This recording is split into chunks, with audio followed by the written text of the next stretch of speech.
Devan matha sai leitafam khangde magi wakhan hana aduk magna nungsirudrabasu haujikti magi thamuida jinta gi saktamna hena mayek senglakpagum tawrai ngasai jinta na hairakhiba wahai singdo ningsinglai mathanta tumin sonjai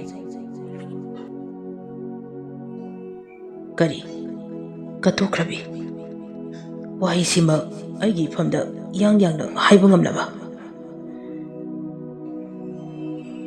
amuksu mathanta prok sangna sauna hairi yaroi thajamaga changdamnabada thajana madum ikai jagadaba ningthirabi nangi maithong ariembada soinaibadu manakta leiduna napunsido mangkiba ai tumin yengduna leiba ngamlai kalakpa apamba khambanba mayam sina Devan gi wakhan naikhairai haujikti magi wakhan nungda simana phai haigadaba mabukthik maroksing machet amatasu lehogdri haibada lalaroi khongthang laurap thangduna mamanaba singi manakta lai makhoi lekai gi lai harau fom lampakta leiramgani khanduna tasengna maksu numidang wairamsi makhoi lekai gi miriam pumnamak thoknaraktuna wathi tawphamni gitka gengesu maphamduda leiramgani khanduna Devana maphamsida lakhriba leisu leiramni anidu ubada chenboi satpoi tawduna sangsilli noini thengnaba phare sum soi phawa koithoglasi Gena Devan gi lengbanda pop tharai maram haidana gitsu mateng pangsidai aikhoi sugalu doini matam banghan gano hiding badao dong hairao thenglabane as nuisidi adudi lao ada sugatana wari tawrasi Devan gi wahaiduda makhoi ahum wakhan manaduna langminare lamna chaludri lehau gi bendarda changduna likli amaga chanaba amaga kokre asumna pek ani ahum paire Devan matha sari baduga paisillu baduga mathau hapchilai bai ngasidi ai tension yam lei Gen roll amamu haiba horai karigi matangnido kaidorage kanana usitrage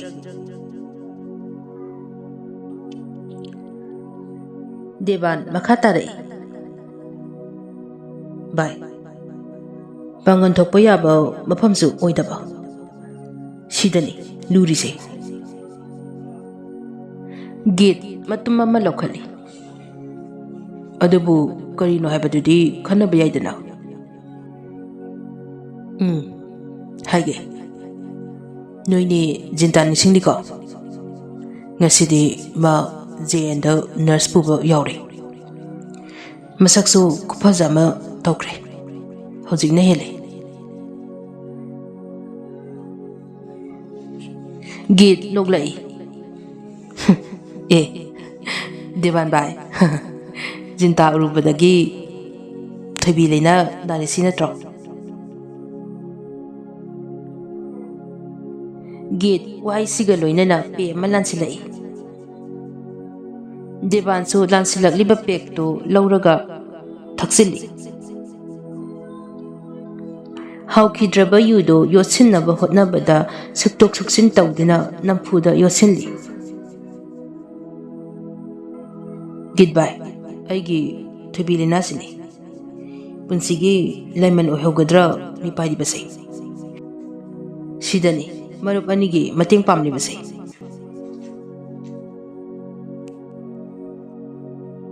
Gen onsilai. Adudi lui hai. Hoise. Khara haijan onjaraga ningthina hairaga adum yajar kanida. Adugibu waba haunadida.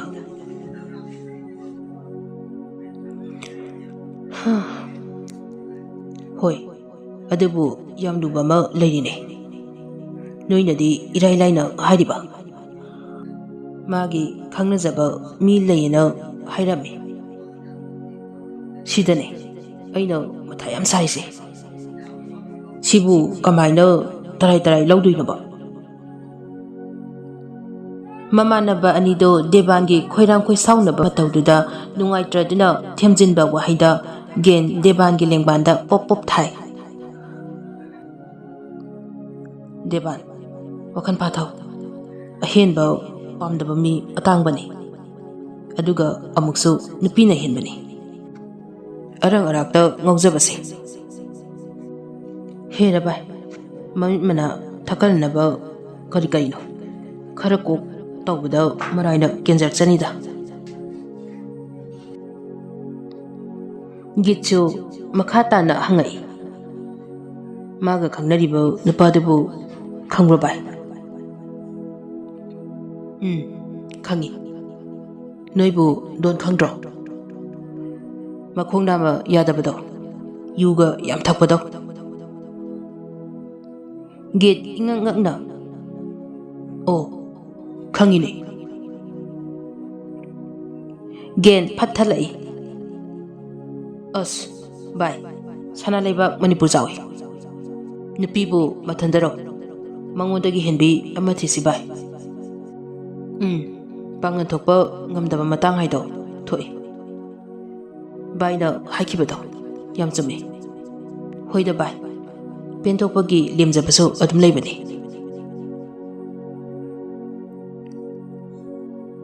Hoi. Adubu gen bai. Magi pansina lekhatana hinkibado. Ai tumin yengduna leiba ngamloi. Kaisu leitraba yungawwa magi khongloi oiraga magi pansina wana hingba ai yengba ngamloi. Upai ma tawduna mabu ai oidaba yadabani. Jintagi pansibu nungahenbase. Aigi thaudang oige lepkhrabani. Mamanaba gitna haunarei. Wow. Khare leiradi haying pau tonghaloi dawriba janiko. Wari sana na thaklakhiba hidak likli ani sukri. Adum yare. Chang oina hairabada khaiba nungaiba matangni. Aidi yare. Git gen noini di kamdausiba.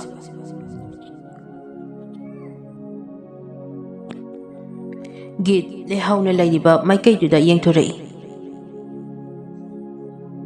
Janaba lairise lusinaba pawamtaga pipiroko itai malehau.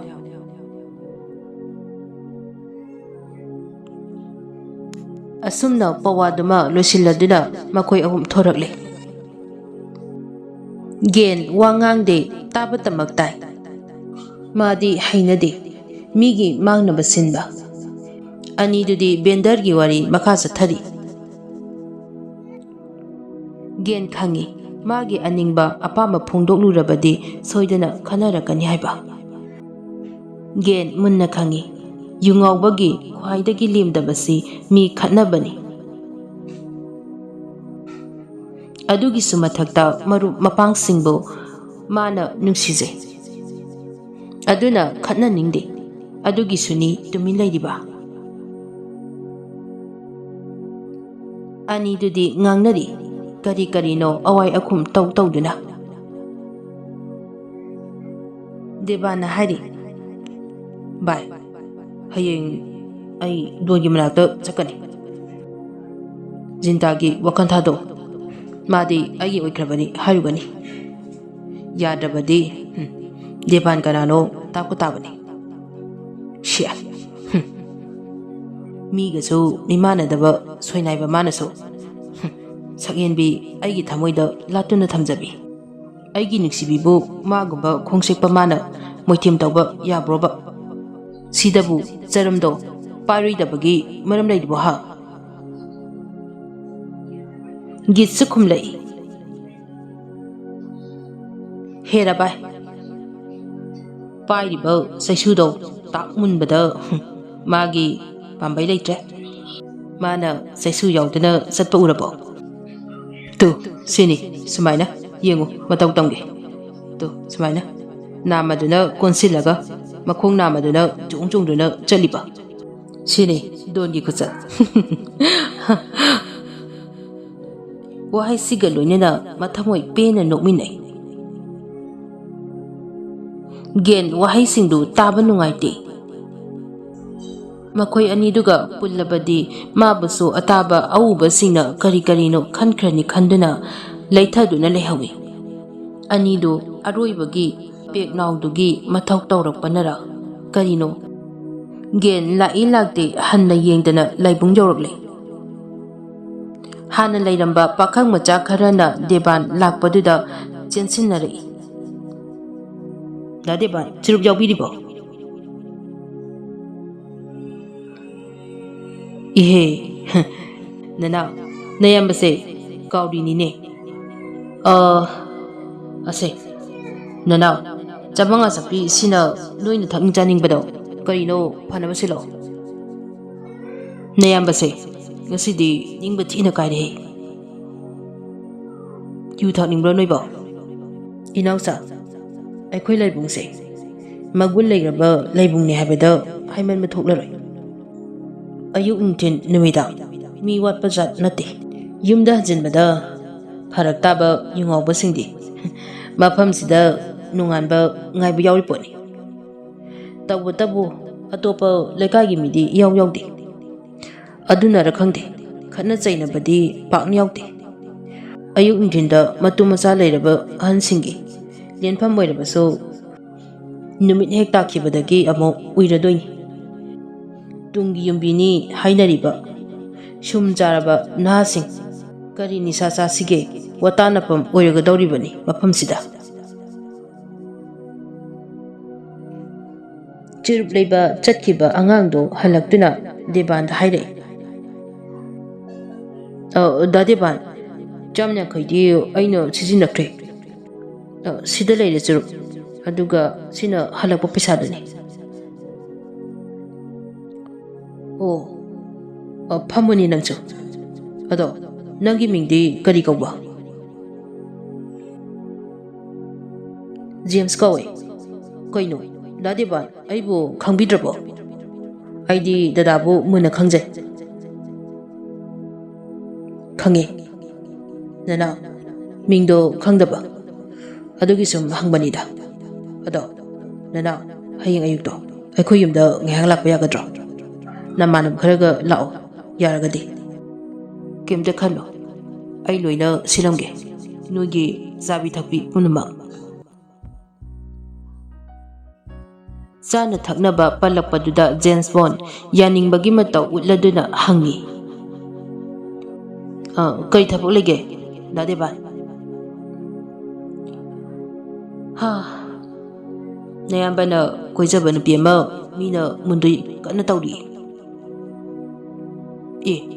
adudi da Deban mi pudo pujin tawjo haibra yaine kuire mi purok tabase akoi ahum pung tara adwaida adum soidana laksarage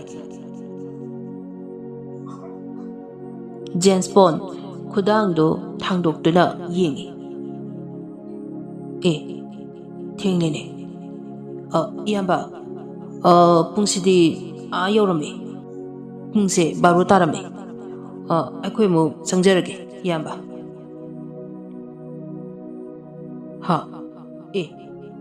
adudi thengnene hoi hoi changnase git akhoi su changnaba tawse